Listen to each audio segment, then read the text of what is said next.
warahmatullahi wabarakatuh. Wahai orang-orang yang beriman, diwajibkan atas kamu berpuasa sebagaimana diwajibkan atas orang sebelum kamu agar kamu bertakwa.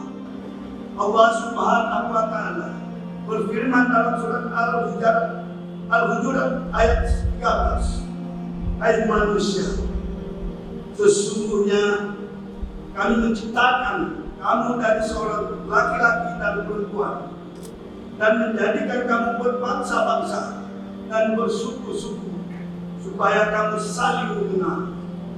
Sesungguhnya orang yang paling mulia di antara kamu di sisi Allah ialah orang yang paling bertakwa di antara kamu.